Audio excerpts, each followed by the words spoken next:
Olá, aqui é o pastor David Paniago e hoje vamos meditar sobre João capítulo 1, versículo 1. O versículo nos diz assim: No princípio era o Verbo, e o Verbo estava com Deus, e o Verbo era Deus. Mais uma vez, no princípio era o Verbo, e o Verbo estava com Deus, e o Verbo era Deus. Primeira parte do versículo é a expressão no princípio.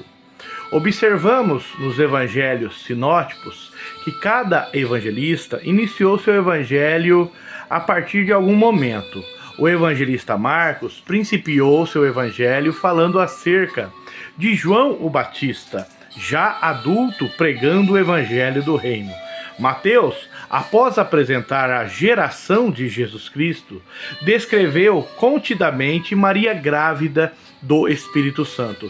Já o historiador Dr. Lucas, que havia empregado investigação no seu projeto, começou seu evangelho falando acerca das anunciações, tanto do nascimento de João Batista e posteriormente também de Jesus. O apóstolo João decidiu ir mais além. Eusébio de Cesareia nos informa que quando João escreveu seu evangelho, ele já havia lido os outros e com divina inspiração, ele retroage até a criação, até a Gênesis 1:1, em que lemos: No princípio criou Deus os céus e a terra. E agora ele revela que Deus Pai não estava sozinho quando criava. No princípio era o Verbo, e o Verbo estava com Deus.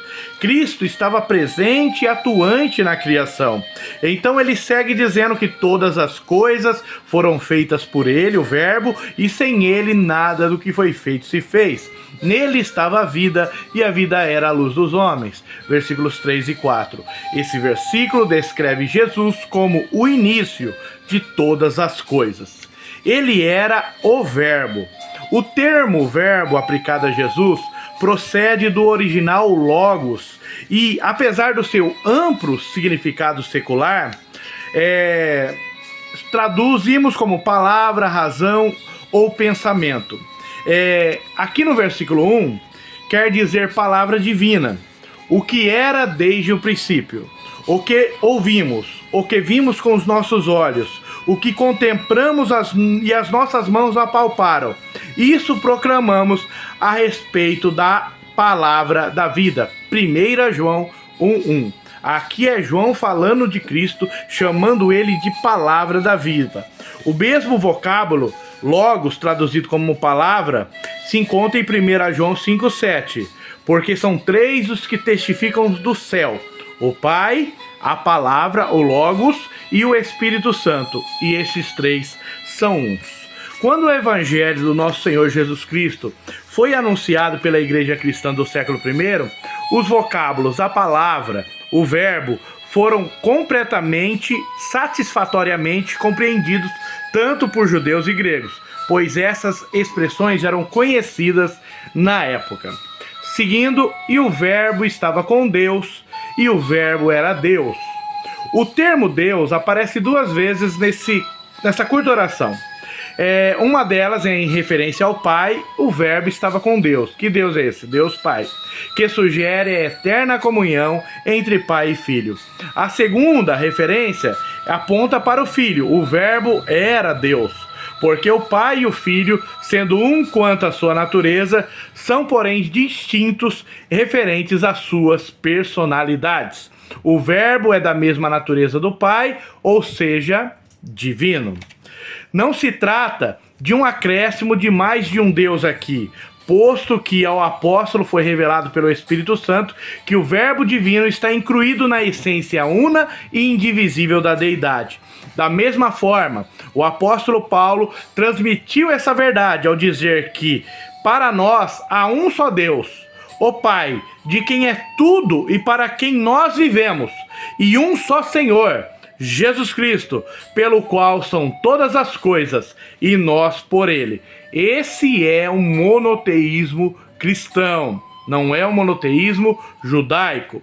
É digno de nota que os apóstolos João e Paulo, como os demais, eram judeus e foram criados num contexto monoteísta. Portanto, não admitiam jamais a hipótese de alguma outra divindade, senão só e somente o Deus Javé de Israel. Está escrito em Marcos 12:29, citando Deuteronômio 6:4. Ouve Israel, o Senhor nosso Deus é o único Senhor. Todavia, a palavra hebraica para único é Echad. Echad expressa, pode significar uma unidade composta, e não Yashid, que seria uma unidade absoluta. Que exemplo o senhor me dá, pastor David? Mais ou menos assim. Quando Deus, lá no Antigo Testamento, fala que Isaac era o único filho, toma agora o teu filho, o teu único filho, está falando de uma unidade absoluta, que era o único filho que ele tinha gerado, que seria herdeiro dele, filho de Sara. E essa é uma unidade absoluta. Agora, uma unidade composta seria praticamente quando Deus diz: portanto, deixará o homem seu pai e sua mãe, e unirá a sua mulher, e serão dois uma só carne. Veja que essa unidade é composta, tem mais de uma pessoa nessa unidade chamada uma só carne. Da mesma maneira, a divindade, ela é uma, só que dentro da divindade nós sabemos que pelos credos ortodoxos, credo niceno, Constantinopla, até mesmo os mais modernos, as declarações de fé mais modernas, nós cremos em um só Deus que subsiste em três pessoas: Pai, Filho e Espírito Santo. Eu consigo explicar isso? Não. Eu consigo aceitar. Por quê? Porque é claro na palavra que há mais de uma pessoa na deidade. Nós vemos isso de maneira clara. Observe, tá? Observe a cena do batismo de Jesus. Jesus está na água e a Bíblia fala que ouve-se uma voz do céu. Então tem alguém no céu.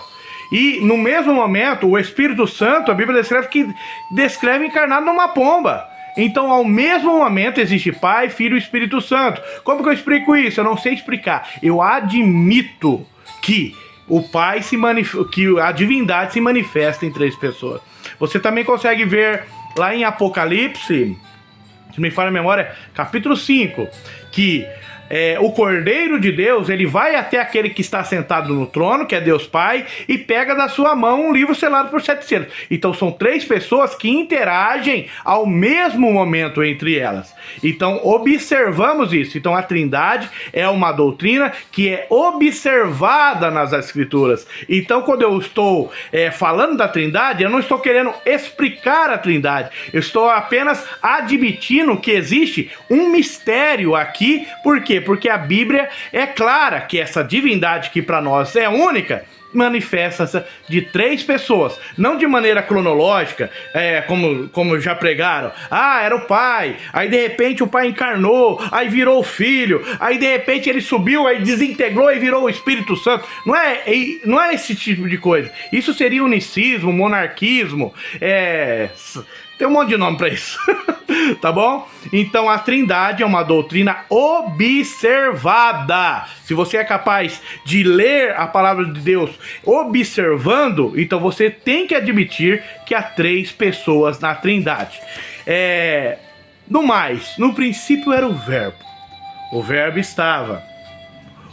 O Verbo era. No princípio era o Verbo estava com Deus, o Verbo era Deus. Eu aceito isso pela fé em Cristo Jesus. Que Deus em Cristo vos abençoe.